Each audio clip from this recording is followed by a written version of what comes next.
Chapter 28. Revealed. One advantage of knowing that the AFA didn't need Kyle and James until Wednesday was that the kids could take a break while Zara went to her interview in Downing Street. After the 2.5-hour drive to London, the youngsters split from Zara and spent the morning cruising the shops in Oxford Street. Kyle got a couple of bits he'd been after for ages, James got the latest FIFA game for his PlayStation, and Lauren got t-shirts and a couple of squeezy toys for Meatball's rapidly expanding collection. Mac had booked a table in a swanky restaurant at Piccadilly Circus, but the kids arrived to find a message telling them not to wait around. The Prime Minister was running behind schedule, and Zara and Mac were going to have lunch with him. The crowd was mostly business people in suits, and the kids got odd looks as the waiter took them past a spectacular waterfall bar to a window table well away from all the other diners. It looked down 8 stories onto the bustle of shoppers and tourists in the paved square below. "Glad I'm not paying," James said, as he read down a list of main courses, the cheapest of which was £21. In the end, James and Kyle both satisfied their meat cravings with 35 quid's worth of ribeye steak and French fries, while Lauren ordered roast vegetables in peanut butter sauce. "You're really serious about this whole veggie deal, aren't you?" James said, as the waiter put their meals down on the table. "You're going to end up pasty and thin, like all the other vegetarians." "Shut up and eat your dead cow," Lauren tutted. "If you think that a giant slab of red meat is going to be better for you than what I'm eating, you're even stupider than I thought." "Hey," Kyle said firmly, "this is supposed to be our day off. So how about I get a day off from you two digging at each other and we change the subject?" "How's your chest today?" Lauren asked. James shrugged. "Bit stiff, that's all. I told Zara it was nothing. 8 hours we sat around in that hospital and I ended up with a bottle of painkillers that she could have picked up in the village shop." "Better safe than sorry, though," Lauren said. "Yeah, I suppose," James shrugged, as he watched a pigeon land on the window ledge outside. "I wonder how Zara's getting on," Kyle said. "It must be so weird meeting someone that important, especially for a job interview." "It sounded like she was hurling up in the toilet this morning," James said. "Morning sickness," Lauren giggled as she bit a roast parsnip off her fork. "Maybe she's pregnant as well." "I always get the worst diarrhea when I'm nervous about anything," Kyle said. James started to laugh.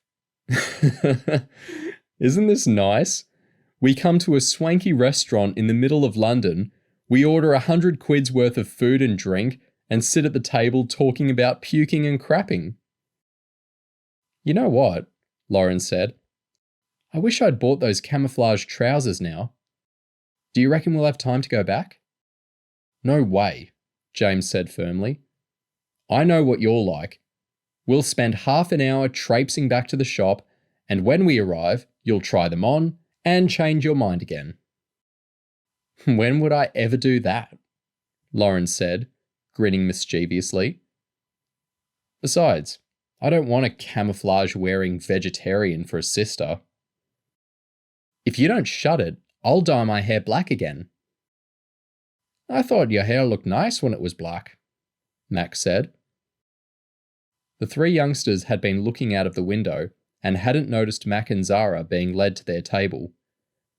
The waiter asked if they needed anything as they sat down.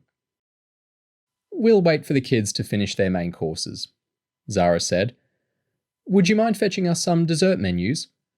Then we can all have dessert and coffee together." The waiter nodded efficiently and walked away. "So?" Lauren said, once he was out of earshot.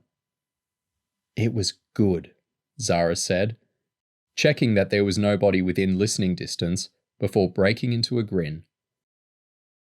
"I was at Jeff Cox's interview yesterday, and it was very formal," Mac explained.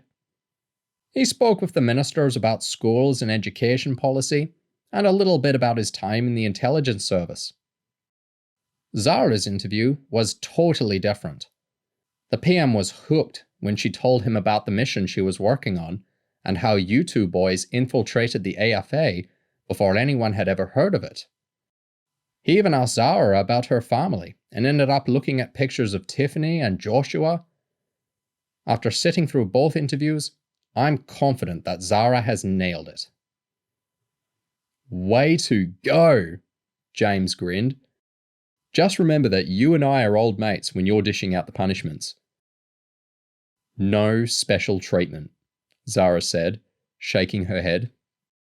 "You'll just have to behave yourself.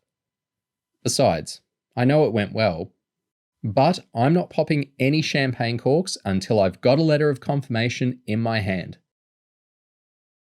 The waiter strode purposefully across to the table and handed out 5 dessert menus. James was pigged out from his steak and couldn't resist a look. "Steamed chocolate pudding with blood orange compote?" James grinned. "I've got to have a go at that." "So it's a big day for you boys tomorrow," Mac said. "I'll be taking a keen interest in how you get on." "So will the Prime Minister," Zara added. "He asked the Intelligence Minister to make sure he gets a briefing on how it goes." Lauren noticed the uncomfortable look on her brother's face and made a da-dum sound, like a heart beating. "Feeling the pressure, James?" Kyle laughed as he wrapped an arm around James's back. "We're not worried, are we, mate? All we've got to do is travel to some unknown location, foil some unknown plan, and bring down a well-armed, well-funded, and highly dangerous terrorist group. And make sure nobody gets hurt in the process," James said. Mac laughed as Lauren started doing the heartbeat noise again. James put his arm around Kyle's back and pulled him in tight. "You know what I think, Kyle?" James asked as he grinned at his best friend. "What?" Kyle asked. "I think we're totally screwed."